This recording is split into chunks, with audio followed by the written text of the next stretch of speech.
السلام علیکم۔ نانا جی کی کہانیوں میں اپنے سبھی سننے والوں کو خوش آمدید کہتی ہوں۔ امید کرتی ہوں آپ سب لوگ خیریت سے ہوں گے، جہاں ہوں گے خوش ہوں گے، اور نانا جی کی کہانیوں کا انتظار بھی کر رہے ہوں گے۔ آج آپ لوگوں کے لیے بہت ہی ڈراؤنی کہانی لائی ہوں جسے آپ لوگ بہت پسند کریں گے۔ آج کی جو نانا جی کی کہانی ہے یہ میری ایک لسنر ہے سمیرا، انہوں نے شیئر کی ہے۔ سمیرا کہتی ہیں آج آپ کے ساتھ میں اپنے نانا جی کی ایک خوفناک کہانی شیئر کرنا چاہتی ہوں۔ یہ آج سے تقریباً 50-60 سال پرانی بات ہے، جب نانا جی شادی ان کی ہو چکی تھی۔ تو نانا جی بتاتے ہیں کہ بالکل اس وقت شادی نئی نہیں ہوئی تھی۔ تو میرے نانا جی جو تھے وہ ایک اسکول ماسٹر ہوتے تھے۔ اس وقت پورے گاؤں میں سب سے زیادہ وہ ہی پڑھے لکھے تھے۔ تو نانا جی کہتے کہ ہم لوگوں نے گاؤں میں ایک نیا اسکول کھولا، اس کی دیکھ بھال، اس اسکول کو چلانا سارا نانا جی کے ہی ذمہ تھا۔ اب نانا جی کا جو گھر تھا وہ اس اسکول سے خاصا دور پڑتا تھا۔ تو نانا جی نے یہ ڈیسائیڈ کیا کہ جب تک اسکول کا سارا ذمہ ان کے اوپر ہے، کچھ عرصہ وہ اسکول میں ہی رہ لیں گے۔ نانا جی کو بھی کہا کہ ضرورت کا بس کچھ سامان جو ہم نے وہاں پر کھانا بنانا ہوتا ہے اور سونے کے لیے بستر، وہ بس لے لینے ہیں۔ کچھ عرصہ 2-3 ماہ ہم نے صرف اور صرف اس اسکول میں رہنا ہے، اس کے بعد ہم لوگ اپنے گھر واپس چلے جائیں گے۔ نانا جی لوگوں کا جو اپنا گھر تھا وقتی طور پر انہوں نے اس کو بند کر دیا، کیونکہ ان کے سارے بھائی بہنیں وہ سب شادی شدہ تھے اور سب الگ الگ رہتے تھے۔ کوئی کس گاؤں میں رہتا تھا تو کوئی کس گاؤں میں۔ اس گاؤں میں نانا جی صرف اور صرف اکیلے ہی رہتے تھے۔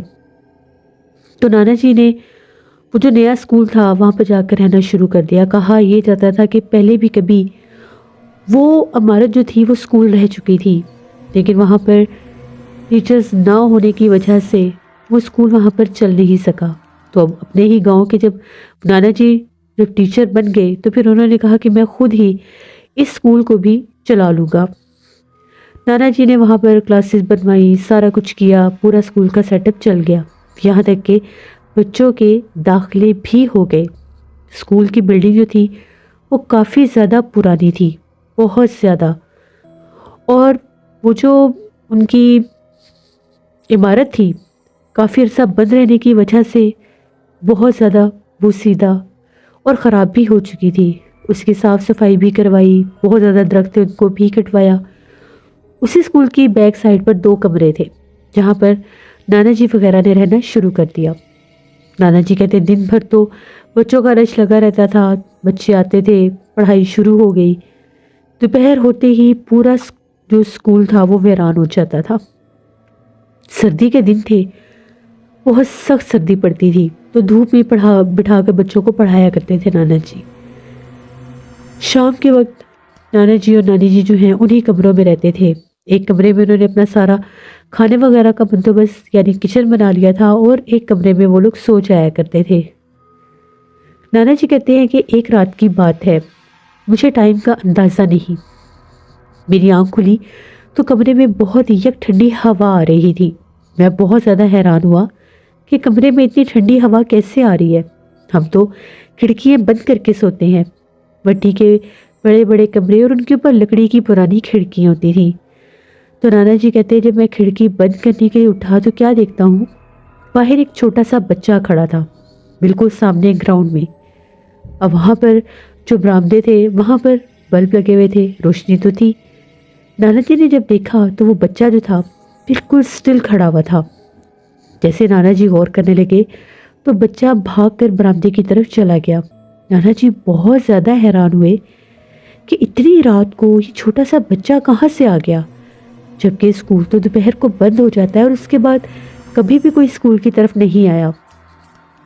نانا جی کو تھوڑا سا یہ لگا کہیں ایسا نہ ہو کوئی بچہ کسی کا نکل آیا ہو اور اسکول کے اندر آ گیا ہو، بچے شرارتی بھی بہت زیادہ ہوتے ہیں، مجھے دیکھ لینا چاہیے۔ نانا جی نے اپنی گرم چادر لی، لالٹین لی، کیونکہ جس طرف وہ بچہ برآمدے کے آگے بھاگ کر گیا تھا اس طرف آگے فل اندھیرا تھا۔ تو انہوں نے اپنی ایک لالٹین لی اور باہر نکل کر جا کر دیکھنے لگے۔ بچے کے ہنسنے کی آوازیں آ رہی تھی، جیسے بچہ کھیل رہا ہے کسی سے، بہت زیادہ ہنس رہا تھا۔ नाना जी कहते हैं, जो ही मैं बरामदे की तरफ गया, आगे बहुत बड़ा एक ग्राउंड था, तो क्या देखता हूँ कि वो बच्चा जो है भागता भागता मेरे सामने ग्राउंड में गया और गायब हो गया। नाना जी कहते हैं, मेरी हैरत की कोई हद नहीं थी और मेरे ऊपर खौफ का जैसे एक पहाड़ सा टूटा कि ये क्या चीज़ थी। अभी तो यहाँ पर एक बच्चा था जो खेल रहा था, भाग दौड़ कर रहा था, वो गायब कैसे हो गया। नाना जी कहते, थोड़ा सा मैं डर गया और मैं तेज़ी से अपने कमरों में वापस आने लगा, तो मुझे बाकायदा लगा कि मेरे पीछे भी कोई चल रहा है। उस वक्त उन्होंने पीछे पलट कर नहीं देखा और समझ गए कि माजरा कुछ और ही है। या तो जगह बंद रहने से आसेबज़दा हो गया, या ये जगह है ही आसेबज़दा जो यहाँ पर कोई स्कूल नहीं बन सकता। नाना जी ने आकर कमरे का दरवाज़ा बंद कर लिया। नेक थे, पढ़ाई के साथ साथ कुरान पाक के हाफिज़ भी थे, तो कुरान पाक की आयत पढ़ने लगे, सूरत पढ़ने लगे। बुलंद आवाज़ में जब उन्होंने तिलावत शुरू की तो बाहर जो शोर शराबा था वो आना बंद हो गया। नाना जी कहते कि अभी नानी जी को उन्होंने कुछ नहीं बताया था, क्योंकि उन्हें पता था कि कहीं वो डर ना जाए, वो अकेली इन कमरों में रह नहीं सकेंगी। लेकिन नानी जी बदस्तूर शिकायत करती थी कि जब मैं इन कमरों में अकेली होती हूँ, दोपहर के टाइम जब मैं खाना बना रही होती हूँ, तो मुझे किसी औरत के बातें करने की, बोलने की आवाज़ आती है। मुझे ऐसा लगता है कोई औरत मुसलसल बैठकर बोल रही होती है, और जब मैं जाकर देखती हूँ तो कोई भी नहीं होता। एक दफ़ा ऐसा हुआ, शाम का टाइम था और आप गांव में गए हुए थे, तो मुझे ऐसे ही औरत के बोलने की आवाज़ आने लगी। तो जो ही मैंने उठकर जाकर देखा तो मुझे एक औरत चारपाई पर बैठी नज़र आई हमारे कमरे में। मैं भागकर अंदर गई कि औरत कौन है, तो अंदर कोई भी नहीं था। आप माने या ना माने, कोई माजरा अजीब है। नाना जी हर बार उनको टाल देते थे कि ऐसा वैसा कुछ भी नहीं है, आप वहम बहुत ज़्यादा करती हैं। इतनी बड़ी जगह पर रहने से अक्सर इंसान को ऐसे वहम और भ्रम हो जाते हैं। अब नाना जी को पता था कि यहाँ पर माजरा कुछ और है। नानी जी भी सही कहती हैं। नाना जी कहते, एक दफ़ा की बात है, बारिश शुरू हो गई तो आज क्लास में ही बच्चों को पढ़ा रहा था। क्लास जो थी मिट्टी की क्लास थी और काफ़ी बड़ी क्लास थी। 2 दरवाजे थे, एक मेन दरवाज़ा था इस तरफ से, जिस तरफ से नाना जी कहते मैं बच्चों को लेकर बैठता था, और एक उधर वाला दरवाज़ा था। थोड़ी देर के बाद दरवाजे के ऊपर दस्तक होना शुरू हो गई, तो मैंने बच्चों से कहा कि दरवाजे पर दस्तक कौन देख रहा है, उठकर देखो। बच्चों ने जब देखा तो कोई भी नहीं था। नाना जी ने कहा, ये दरवाज़ा खोल दो। नाना जी को पता नहीं शायद कुछ वहम हुआ या क्या हुआ, उन्होंने वो दरवाज़ा खुलवा दिया। नाना जी कहते हैं, थोड़ी देर के बाद एक औरत अंदर दाखिल हुई और उसने बाकायदा चेहरे के ऊपर जैसे घूंघट सा किया हुआ था, काले रंग का लिबास पहना हुआ था, चेहरा ढका हुआ था, और आकर बिल्कुल बच्चों में पीछे आकर बैठ गई। नाना जी बड़े परेशान कि ये औरत कौन है। नाना जी वहीं पर उठे और कहने लगे, कौन हो तुम, और यहाँ पर आकर कैसे बैठ गई? यहाँ पर मैं बच्चों को पढ़ा रहा हूँ, कोई काम है तो बाहर चलो, यहाँ पर बच्चों की पढ़ाई में खलल पड़ेगा। बच्चों ने जब पलट कर देखा, बच्चों को कोई चीज़ नज़र नहीं आ रही थी। बच्चे कहें कि मास्टर साहब यहाँ पर तो कुछ भी नहीं, आप किससे बातें कर रहे हैं? नाना जी कहने लगे, मुझे वो औरत साफ नज़र आ रही थी, और बच्चे बार बार कह रहे थे कि यहाँ पर कुछ भी नहीं है। नाना जी थोड़े से घबरा गए और उठकर क्लासरूम से बाहर चले गए। वो कहते हैं कि जो ही मैं क्लासरूम से बाहर गया, वो औरत क्लासरूम से बाहर निकल आई और मेरे सामने चलती हुई। वहाँ स्कूल में एक पुराना कमरा था जहाँ पर टूट फूट का सामान रखा हुआ था, और वो एक दरख्त के नीचे बना हुआ था और स्कूल के बिल्कुल एक कोने में था। उस कमरे में चली गई। नाना जी भागे भागे उस कमरे की तरफ गए। कमरे का दरवाज़ा खोला, अंदर कोई भी नहीं था। नाना जी बहुत ज़्यादा डर गए और उन्होंने फ़ौरन से बच्चों को पढ़ाया। छुट्टी का टाइम हुआ, बच्चों को घर भेज दिया और कहा कि कोई बच्चा भी शाम के टाइम स्कूल की तरफ नहीं आएगा। जिसको भी कोई काम होता है सिर्फ सुबह के वक्त ही आना है। अक्सर बच्चे नाना जी से कुछ पढ़ाई का पूछने के लिए शाम को भी आ जाया करते थे, लेकिन आज नाना जी ने उन्हें सख्ती से मना कर दिया था। नाना जी ने जाकर सारी बातें नानी जी को बताई, तो नानी जी ने कहा कि परसों रात की बात है, 7 बजे का टाइम था। मैं इस कमरे में खाना बना रही थी और मैंने थोड़ी सी खिड़की खोली हुई थी। खिड़की मैंने इसलिए खोली थी कि बाहर धुआं निकल जाए, क्योंकि कमरे में बहुत ज़्यादा धुआं भर जाता था। थोड़ी ही देर के बाद میری نظر پڑی تو مجھے باقاعدہ ایسا لگا کہ کھڑکی کے باہر کوئی کھڑا ہوا ہے۔ مجھے چمکتی ہوئی آنکھیں نظر آئیں، میں بہت ڈر گئی۔ میں نے جلتی ہوئی لکڑی اٹھائی اور کھڑکی کی طرف پھینک دی تو وہ جو کچھ بھی تھا وہ غائب ہو گیا۔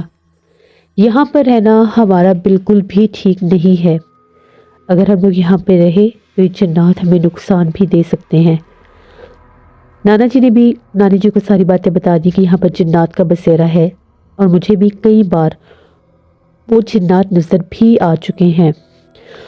جو کچھ بھی ہے، اب ہمیں یہاں پر نہیں رہنا رات کو۔ آج کی رات یہاں گزاریں گے، کل سے گھر چلے جائیں گے، اور میں گاؤں والوں سے بھی بات کر لوں گا۔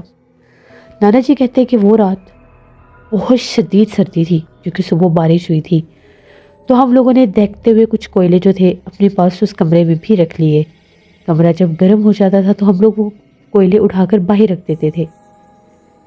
جب کمرہ بہت زیادہ گرم ہو گیا تو نانا جی کہتے ہیں کہ ہم لوگوں نے دروازہ کھول کر وہ جو کوئلے تھے جس میں وہ برتن باہر رکھ دیا، تو اس وقت اسکول کے برآمدے میں کوئی بیٹھا ہوا تھا۔ نانا جی نے جلدی سے دروازہ بند کر لیا۔ حفظ قرآن سے انہوں نے حصار باندھ دیا قرآن پاک کی صورتیں پڑھ کر۔ نانا جی کہتے ہیں 5 سے 10 منٹ گزرے ہوں گے، باہر سے عجیب و غریب آوازیں آنے لگیں۔ آوازیں باقاعدہ طور پر ایسے تھی جس طرح سے ان کوئلوں کو کوئی چبا چبا کر کھا رہا ہوتا ہے۔ باقاعدہ کوئلے کھانے کی آوازیں اور ساتھ ہنسنے کی، جس طرح سے کوئی بہت زیادہ موج مستی میں ہوتا ہے۔ کبھی کوئی ادھر بھاگ رہا ہے تو کبھی کوئی ادھر بھاگ رہا ہے۔ ایک عجیب و غریب شور شرابہ تھا۔ پھر تھوڑی ہی دیر گزرنے کے بعد کوئی بار بار شرارتاً دروازے کو کھٹکھٹانے لگا۔ نانا جی کہتے ہم نے حصار باندھا تھا، اندر تو کوئی آ نہیں سکتا تھا، لیکن ان کی یہ ضرور کوشش تھی کہ ہم حصار توڑ کر باہر چلے جائیں۔ اللہ نے ہم لوگوں پر کرم کیا، کافی دیر جنات ہمیں تنگ کرتے رہے۔ صبح ہو گئی، فجر کی اذان جو ہی مسجد میں گونجی، نانا جی کہتے ہیں کہ ہم لوگوں نے فجر کی نماز ادا کی، دن کی روشنی نکلی تو ہم لوگ اپنے گھر واپس آ گئے، کیونکہ اس دن اتوار کا دن تھا اور اسکول میں چھٹی بھی تھی۔ جو ہی نانا جی وغیرہ اپنے گھر واپس آئے تو انہوں نے گاؤں کے سبھی لوگوں کو اکٹھا کر کر یہ بات بتائی کہ وہ جو اسکول والی عمارت ہے وہ آسیب زدہ ہے اور وہاں پر بہت زیادہ جنات کا بھی بسیرا ہے۔ تبھی گاؤں کے ایک بوڑھے شخص نے بتایا کہ میں اکثر جنات کے عملیات کرتا ہوں اور میرے پاس جنات کے بہت سے علوم بھی ہیں جن کے ذریعے مجھے پتہ لگ جاتا ہے اگر کسی جگہ پر جنات ہوں۔ ایک رات کو جب میں اسکول کے پاس سے گزر رہا تھا تو مجھے باقاعدہ طور پر اس اسکول میں بہت زیادہ جنات نظر آئے، اور میں نے وہاں پر ایک چڑیل آفت کو بھی دیکھا جو عورت کے روپ میں اسکول کے اس پرانے کمرے کے پاس کھڑی تھی جو اس کا مسکن ہے، جہاں پر وہ رہتی بھی ہے۔ اس کے بچے بھی اس کے ساتھ رہتے ہیں۔ آپ حافظ قرآن تھے، قرآن پاک کی تلاوت کرتے تھے، صبح و شام کرتے تھے، اس لیے جنات آپ کو نقصان نہیں دے سکے۔ لیکن آپ سے پہلے جو ماسٹر صاحب یہاں پر پڑھانے آتے تھے ان پر جنات نے باقاعدہ طور پر حملے بھی کیے تھے۔ وہ ماسٹر صاحب جو تھے، جب وہ اسکول بند کر کے جانے لگتے تھے تو ان کو کوئی مخلوقات روک لیتی تھی بچوں کے روپ میں، ان کو اسکول کے اس حصے کی طرف لے کر جاتی تھی جہاں ان کا بسیرا ہوتا تھا، اور وہاں جا کر غائب ہو جاتے تھے، اور وہ غیر مرئی مخلوقات پھر ان ماسٹر صاحب کو مارنے بھی لگتی تھی۔ یہاں تک کہ وہ ماسٹر صاحب کا یہ بھی کہنا تھا کہ وہ مخلوقات میرے پیچھے میرے گھر تک بھی آتی ہیں اور مجھے بہت زیادہ تنگ کرتی ہیں۔ جب ان جنات نے، ان مخلوقات نے ان ماسٹر صاحب کے بچوں پر حملہ شروع کر دیا، ان کے گھر پر حملہ شروع کر دیا، تو وہ ماسٹر صاحب اسکول کو چھوڑ گئے اور یہ گاؤں ہی چھوڑ کر چلے گئے۔ لیکن آپ وہ واحد انسان ہیں جو وہاں پر اتنے دن بھی گزار گئے۔ نانا جی نے کہا کہ میں جنات سے مقابلہ نہیں کر سکتا، میں ان سے ڈرتا نہیں ہوں، کیونکہ میرے پاس اللہ کی کتاب کا میں حافظ ہوں، قرآن پاک کا، جو میرے دین کو مکمل کرتا ہے اور مجھے میری حفاظت کی راہ بھی دکھاتا ہے۔ لیکن میں نہیں چاہتا کہ میری بیوی کو، میرے گھر والوں کو کوئی نقصان دے، اس لیے میں نے اسکول کو چھوڑ دیا ہے۔ بہتر یہی ہوگا کہ اگر اسکول کو آباد رکھنا ہے اور آپ سب چاہتے ہیں کہ اسکول کے بچے پڑھیں، تو ہمیں اسکول کے لیے کوئی نئی عمارت دیکھنی ہوگی، کیونکہ وہاں پر وہ مخلوقات بچوں کو بھی نقصان دے سکتی ہیں، کیونکہ میرے सामने दोपहर के वक्त बारिश वाले दिन वो चुड़ैल आफत औरत के रूप में क्लासरूम में आकर बैठ गई थी, जिसने अपना बच्चों पर तो जाहिर नहीं होने दिया, लेकिन मैं उसको वाज़ेह तौर पर देख रहा था। मैं नहीं चाहता कि बच्चों में खौफ व हिरास फैले, क्योंकि आज से 2 दिन पहले 2 बच्चे उसी स्कूल के कमरे के पास मैंने देखे और वो बैठकर खेल रहे थे। तो जब मैंने उनको मना किया कि इस हिस्से में आने से मना किया, तो उनका ये कहना था हमारे दोस्त हमें यहाँ पर लेकर आए हैं। और मैंने उनसे जब पूछा तो तुम्हारे दोस्त कहाँ पर हैं, तो उनका ये कहना था हमारे दोस्त इस कमरे में गए हैं, क्योंकि वो बच्चे थे, मासूम थे। तो वो उस चुड़ैल आफत के बच्चों के साथ खेलने लगे। आज वो उनके साथ खेल रहे हैं, अगर कल वो बच्चे इनकार करेंगे तो ये मखलूक़ात उनको नुकसान भी दे सकती हैं। फिर नाना जी के कहने पर गांव के जो बड़े वडेरे थे, जो ज़िम्मेदार थे, उन्होंने अपनी ज़मीन पर ही एक स्कूल बनवाया, जहां पर बच्चों के लिए पढ़ाई का बंदोबस्त किया गया। और वो असेब सदा स्कूल, जहां पर भूत प्रेत और चुड़ैलों आफतों का बसेरा था, उस स्कूल को हमेशा के लिए बंद कर दिया गया। ये मेरे नाना जी की एक कहानी थी जो मैंने आपके साथ शेयर की। बहुत शुक्रिया सुमेरा आपका। जैसे ये बात बिल्कुल ठीक है, अल्लाह के ऐसे नेक लोग जो हफ्ज़े कुरान होते हैं, वो जिन्नात वगैरह से नहीं डरते। जब उनको जिन्नात नज़र आते हैं तो वो कुरान पाक की आयत का विर्द करते हैं, सूरतें पढ़ते हैं, तो जिन्नात उनके करीब नहीं आ सकते। लेकिन एक आम इंसान जो हाफिज़ नहीं होता, अपनी हिफाजत के लिए वो भी आयतल कुर्सी और दुरूद पाक पढ़ते हैं, तो अल्लाह पाक उनकी भी हिफाजत फरमाते हैं। इंसान को कभी भी जिन्नात से मुकाबला करने और लड़ने की कोशिश नहीं करनी चाहिए, क्योंकि जिन्नात ऐसी मखलूक हैं जिन्हें हम देख नहीं सकते। तो जिसको हम देख नहीं सकते उससे हम मुकाबला कैसे कर सकते हैं। जो भी इंसान जिन्नात से लड़ने की, मुकाबला करने की कोशिश करते हैं, वो हमेशा नुकसान ही उठाते हैं। कभी भी जिन्नात के पीछे नहीं इस तरह से जाना चाहिए। अगर आपको पता लग जाए कि एक जगह पर जिन्नात हैं, उस रास्ते को, उस जगह को छोड़ देना चाहिए। जो लोग ज़िद करके ऐसी जगहों से गुज़रते हैं, या फिर जो लोग ये समझते हैं कि हमारा वहम है, वहाँ पर जिन्नात नहीं है, उनको फिर कभी ना कभी जिन्नात नुकसान ज़रूर देते हैं।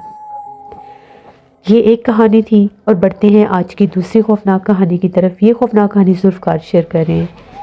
जुल्फ़कार कहते हैं कि नाना जी बताते हैं, एक दफ़ा ऐसा हुआ, शाह साहब ने मुझे एक गांव में रवाना किया अपने 2 मुलाज़िमों के हमरा, और कहा कि वहाँ पर बच्चों का एक मदरसा है, और उस मदरसे में जो मौलवी साहब हैं जो वहाँ पर बच्चों को पढ़ाते हैं, उनका ये कहना है कि यहाँ पर बेतहाशा जिन्नात हैं।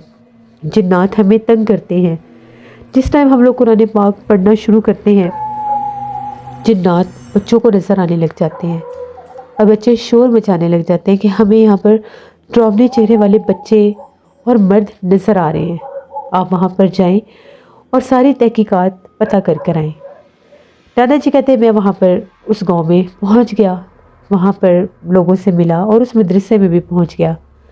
वहाँ के जो मुफ्ती साहब थे जो बच्चों को कुरान पाक पढ़ाते थे, उनकी खिदमत में हाजिर हुआ और उनसे पूछा कि क्या माजरा है, मुझे शाह साहब ने भेजा है। उनका ये कहना था कि जी, शाह साहब से हम लोगों ने ही मदद तलब की है। हम लोग इस मदरसे में, इस कच्चे कमरे में बच्चों को कुरान पाक पढ़ाते हैं असर के टाइम। जिस वक्त भी हम लोग कुरान पाक पढ़ाते हैं, बच्चे शोर मचाने लग जाते हैं और डर जाते हैं और दीवारों की तरफ इशारे करके ये कहते हैं कि दीवारों के ऊपर खौफनाक बच्चे बैठे हैं और बहुत ज़्यादा मर्द बैठे हैं, जबकि हमें दिखाई कोई नहीं देता। बहुत से बच्चे बीमार भी हो गए हैं और बहुत से बच्चे मदरसा छोड़ गए हैं, आप हमारी रहनुमाई करें। नाना जी ने कहा कि ये मदरसा कब से है और क्या पहले भी ये सब होता रहा कि ये अब आकर होने लगा है। तो उनका ये कहना था कि ये मदरसा तो बहुत पुराना है, करीब 30 बरस पुराना। पहले मेरे वालिद साहब यहाँ पर बच्चों को कुरान पाक पढ़ाते थे और अब मैं पढ़ाता हूँ, लेकिन आज तक ऐसा नहीं हुआ। आज से तकरीबन 20 दिन पहले, अब जैसे सर्दियों का मौसम आ गया है, तो इस कमरे की खिड़कियों के पीछे 2 दरख्त थे, हम लोगों ने वो दरख्त कटवा दिए। बस दरख्त कटवाने के बाद जब भी हम लोग ये खिड़कियाँ खोलते हैं, अंदर धूप आती है, उसके बाद से ये मामलात शुरू हुए हैं। चौकीदार जो कि रात को यहाँ पर रहता है, मदरसे की हिफाजत करता है, उसका ये कहना है कि मुझे रात के वक्त यहाँ से चीखों पुकार सुनाई देते हैं। लेकिन मेरी हिम्मत नहीं होती कि मैं जाकर देखूं कि वहाँ पर कौन है। मुझे बच्चों के, मर्दों के और औरतों के रोने की आवाज़ें भी सुनाई देती हैं। नाना जी ने जब सारी बातें सुनी तो समझ गए। नाना जी ने ये कहा कि जो दरख्त आप लोगों ने काटे हैं वो दरख्त आज से ज़दा थे। उन दरख्तों के ऊपर जिन्नात का बसेरा था। वो ही जिन्नात अब आपको तंग कर रहे हैं। वो जिन्नात यहाँ पर अरसे दराज से मुकीम थे। आप लोगों ने जब उनके घर कटवाए तो वो फिर बच्चों पर अपना आप जाहिर करने लगे। उन्होंने आज तक किसी को नुकसान नहीं दिया था। आप लोगों को दरख्त कटवाने से पहले इजाज़त तलब करनी चाहिए थी। तो मुफ्ती साहब ये कहने लगे, हमें कैसे इल्म होता कि वो दरख्त आज से ज़दा हैं। तो नाना जी ने कहा कि कभी ना कभी किसी ना किसी तरह से कोई निशानी ज़रूर मिली होगी कि वो दरख्त आज से ज़दा हैं। तो मुफ्ती साहब का ये कहना था कि अक्सर मगरिब के टाइम मुझे दरख्तों के पास से आवाज़ें आती थीं, तो मैं ये समझता था कि शायद बच्चे शोर मचा रहे हैं, लेकिन बच्चे बाज़ औक़ात मदरसे में नहीं होते थे। नाना जी ने कहा कि बस यही से आपसे कुछ कोताही हुई है, मुझे उनसे बात करनी होगी और उनको समझाना होगा, उसके बाद ही उनको रोका जा सकता है, वरना वो जिन्नात यहाँ पर बच्चों को पढ़ने नहीं देंगे। यहाँ पर कुरान पाक की तालीम दी जाती है, इससे वो किसी को नुकसान नहीं देना चाहते। बच्चों पर अपना आप इसलिए जाहिर करें कि बच्चे मासूम होते हैं, छोटे होते हैं। जब डर के बच्चे मदरसे में आएंगे ही नहीं तो पूरा मदरसा खाली हो जाएगा और यहाँ पर वो जिन्नात आसानी से अपना बसेरा कर सकेंगे। नाना जी कहते मैं शाम होने का इंतज़ार करने लगा। जो ही मगरिब की आज़ान हुई, सर्दियों का मौसम था, बरामदे में मेरी एक तरफ दहकती हुई कोयलों की एक अंगीठी थी और दूसरी तरफ मैं चादर लपेटकर बैठकर पढ़ाई कर रहा था। बिल्कुल मेरे सामने कोने में कटे हुए वो दरख्त थे जिनके आसपास अभी भी पत्ते बिखरे हुए थे। जब मैंने पढ़ाई करना शुरू की तो उन पत्तों के ऊपर मुझे चलने की आवाज़ें आना शुरू हो गईं। कदमों की आहटें सुनाई दे रही थी, जिस तरह से उन सूखे पत्तों के ऊपर कोई चल रहा होता है, और उसके साथ साथ मुझे रोने की आवाज़ें भी आने लगीं। तभी देखते ही देखते वहाँ पर बहुत ज़्यादा बच्चे, मर्द और औरतें नज़र आने लगे। अब मैं हिसार में था, पढ़ाई में था, जिन्नात मेरे सामने ज़ाहिर हो गए। उन जिन्नात ने बाकायदा तौर पर मेरे से हम कलाम होकर बात भी की और ये कहा कि इन्होंने हमें नुकसान दिया, हमारे घर तोड़ दिए हैं, हमारे बच्चे भी मर गए हैं, कुछ बच्चे ज़ख्मी हो गए हैं। हमने आज तक कभी किसी को नुकसान नहीं दिया। जब ये मदरसा नहीं बना था तब से हम लोग इन दरख्तों पर आबाद हैं, हमारी नस्लें भी इन्हीं दरख्तों पर रहती हैं, लेकिन इन लोगों ने हमारा घर तोड़ दिया। इसलिए हम बच्चों पर अपना आप जाहिर कर रहे हैं कि मदरसा हमेशा के लिए वीरान हो जाए, फिर इस पूरे मदरसे में हम लोग रहेंगे। नाना जी ने कहा कि उन लोगों से गलती हो गई, उनको नहीं पता था कि यहाँ पर आपका बसेरा है, आप उनको माफ़ कर दीजिए। यहाँ पर बच्चों को कुरान पाक की तालीम दी जाती है और ये इस गांव का एक ही मदरसा है। आप लोगों के लिए बाकायदा तौर पर कुछ दरख्त मखसूस करवा दिए जाएंगे जिनको कभी भी कोई भी इंसान नहीं काटेगा, आप इनको माफ़ कर दें। तब जाकर वो जो जिन्नात थे उन्होंने उस चीज़ पर हामी भरी कि नहर के पास के 7 दरख्त जो पुल से दूसरी तरफ हैं वो हम लोगों के होंगे और उनको कभी भी अगर किसी इंसान ने काटा तो हम पूरा गांव ही ख़त्म कर देंगे और हम इस मदरसे से चले जाएंगे। नाना जी कहते हैं कि उसके अगले दिन मैं नहर पर गया, इमाम साहब को साथ लेकर, उस गांव के ज़िम्मेदार को साथ लेकर, उनको बाकायदा निशानदेही करवाई कि ये 7 दरख्त जो नहर की पुल की दूसरी जानिब थे, जिसके पीछे सिर्फ वीराने थे, ये 7 दरख्त उन जिन्नात के लिए हैं। इन दरख्तों की तरफ बराए मेहरबानी कोई भी ना आए। तो गांव के उस जिम्मेदार ने उन 7 दरख्तों के आसपास बड़ी बड़ी बाड़ लगवा दी कि कोई भी गलती से उस तरफ ना जा सके। इस तरह से नाना जी ने वहाँ पर मदरसे से उन जिन्नात को अपने इल्म के ज़रिए और अमल के ज़रिए निकाला और वो सारे जिन्नात जो थे उन 7 दरख्तों पर चले गए। कुछ अरसे बाद उस गांव के लोग वहाँ पर आए, उन्होंने आकर शाह साहब का बहुत शुक्रिया अदा किया और नाना जी का भी, कि उसके बाद मदरसे में कभी भी कोई ऐसा वाक़या नहीं हुआ जिसमें बच्चों को कोई डराए या फिर बच्चों के सामने कोई आए। इसके साथ साथ गांव की वो जो नहर है उस तरफ भी कोई नहीं जाता, क्योंकि अक्सर लोग कहते हैं कि जब हम लोग رات کے وقت اگر نہر کے پاس سے گزرے تو ان 7 درختوں سے ہمیں باقاعدہ گنگنانے کی آوازیں سنائی دیتی ہیں، اور بہت بار ان لوگوں نے وہاں پر آگ کے گولے بھی دیکھے ہیں، اس لیے کوئی بھی اس طرف نہیں جاتا۔ تو یہ نانا جی کی ایک کہانی تھی۔ بہت شکریہ ذوالفقار آپ کا۔ ایسے ہی لسنرز، اپنی ان کہانیوں میں یہی میسیج دیتی ہوں کہ کوئی بھی درخت کاٹنے سے پہلے ان سے اجازت طلب کرنی چاہیے۔ کہا یہ جاتا ہے کہ باقاعدہ کہہ دینا چاہیے کہ اگر کوئی اللہ کی مخلوق ان درختوں پر آباد ہے تو برائے مہربانی آپ یہاں سے چلے جائیں، ہمیں اس مجبوری کے تحت یہ درخت کاٹنا ہے، اور ہم لوگ اگلے دن اس وقت آ کر یہ درخت کاٹیں گے۔ پورے 1 دن کا ٹائم دے کر نیکسٹ ڈے درخت کاٹنا چاہیے۔ تو کہتے ہیں کہ وہ جنات وہاں سے پھر چلے جاتے ہیں، کیونکہ ان کو بھی پتہ لگ جاتا ہے کہ انسان ان کو خبردار کر رہے ہیں، اس لیے پھر وہ انسانوں کے دشمن نہیں بنتے۔ یہ چھوٹی چھوٹی چیزیں اگر ہم لوگ اپنی زندگی کا حصہ بنا لیں گے تو ہم بہت سے خطرات اور حادثوں سے بچ سکتے ہیں۔ یہ تھی نانا جی کی ایک کہانی۔ اپنا فیڈ بیک مجھے ضرور دیں، آپ لوگوں کو کیسی لگی۔ آپ لوگ بھی اپنی اگر کوئی نانا جی کی، اپنے گرینڈ پیرنٹس کی، دادا جی کی، نانی جی، دادی جی کی کوئی کہانی ہے تو آپ مجھے شیئر کر سکتے ہیں، کیونکہ اس چینل پر میں ایسی ہی کہانیاں لے کر آتی ہوں جو ہمارے گرینڈ پیرنٹس کی ہیں، جن کو سن کر ہمیں ہمارے بچپن کی یاد تو آتی ہی آتی ہے، اور یہ کہانیاں بھی ہم سب کو بہت پسند آتی ہیں۔ انشاءاللہ کل پھر ملاقات ہوگی کسی نئی نانا جی کی کہانی میں۔ آپ لوگ جو بھی میرے چینل کو وزٹ کر رہے ہیں، ابھی تک سبسکرائب نہیں کیا تو یہ اچھی بات تو نہیں ہے نا؟ جب آپ وزٹ کر رہے ہیں، اسپیشل آ بھی رہے ہیں، کہانیاں بھی سن رہے ہیں، تو سبسکرائب بھی کر دیجئے۔ اسی طرح سے پھر روز آنے والی سٹوری کی نوٹیفیکیشن آپ کو ملتی رہے گی، اور آپ کی سبسکرپشن سے مجھے حوصلہ ملے گا مزید نانا جی کی کہانیاں لانے میں۔ جہاں رہیں خوش رہیں۔ Thank you for listening my stories. Stay tuned. اللہ حافظ۔